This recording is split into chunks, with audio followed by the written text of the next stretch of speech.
They should also apologise for trying to eliminate the street performers associations. Back in 2020, the council set up a forum for discussions about the new licensing regime.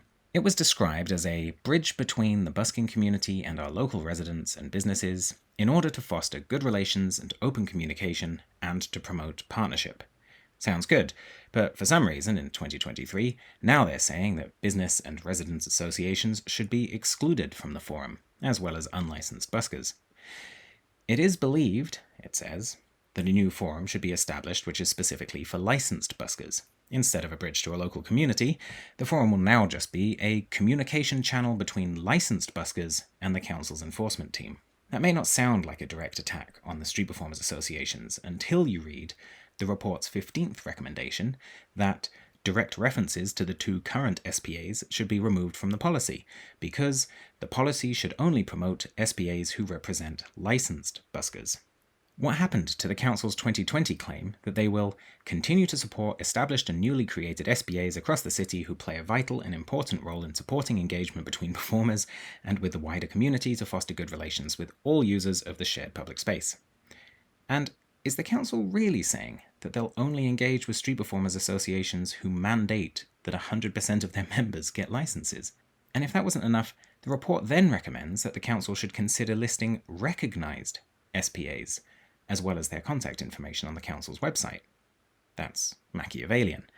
The Council will no longer speak to the current street performer associations, they will no longer mention those two SPAs on its policy document, and if a future SPA wants to get such privileges, they can, but only if they agree to solely represent licensed street performers. But what about the Leicester Square SPA?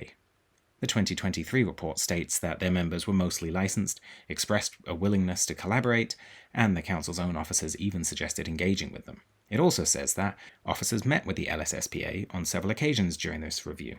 They were very helpful in discussing the issues that they have had with the licensing scheme and policy, as well as considering the issues that businesses have faced in and around Leicester Square. Sounds like the council would agree to collaborate, just so long as the Leicester Square Street Performers Association makes a rule change that 100% of their members have to get a busking license. Great, so let's do a thought experiment. Let's say that the Leicester Square SPA makes that change. Any of their members and representatives who don't have a license promptly get one, and the council agrees to list them on the policy and resume conversations. What happens if, a year or two into the future, the council decides it doesn't like a representative of the SPA and cancels their busking license? Should that busker immediately be evicted from the SPA? Are they immediately fired from SPA leadership? Do council officers really believe that they should have veto powers over who gets to be on the other side of the table during negotiations? The report's authors evidently know how awful they're being. It's why they keep slipping into the passive voice. For example, the concept of SPAs is still seen as a positive and worth supporting by the council. However, it was emphasised that SPAs should only represent licensed buskers, or it is believed that a new forum should be established which is specifically for licensed buskers. It's at these moments, when the report slips into externalizing views onto nameless sources, that its authors sound at their most insidious. The rest of the aforementioned miscalculations and misinterpretations of the law could conceivably be mistakes. Maybe even the council's insulting history of busking should get a pass. But trying to meddle with the governing rules of a trade association, while writing it as if it's an accepted viewpoint established by outsiders rather than their own opinion, well, it is believed that these are the words of some bitter employees trying to mislead the council. I'm going to leave out the names and the actions of individual council officials who the buskers believe are to blame for all of this, or the evidence that has stacked up against them. This video is long enough already, and that information can be handed over to the press.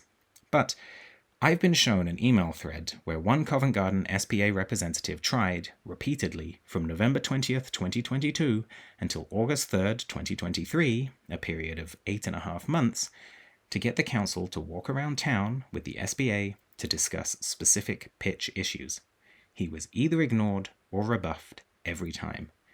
Here's how the report talks about the CGSPA cooperation. All attempts to engage with the Covent Garden Street Performers Association failed. That's got things backwards. All attempts to engage with the council failed. The same council that didn't even meet its own obligation of holding a twice-annual forum. Whomever is writing this stuff needs to stop, take a breath, and apologise. Otherwise, I really can't imagine how the SPAs will be able to move on.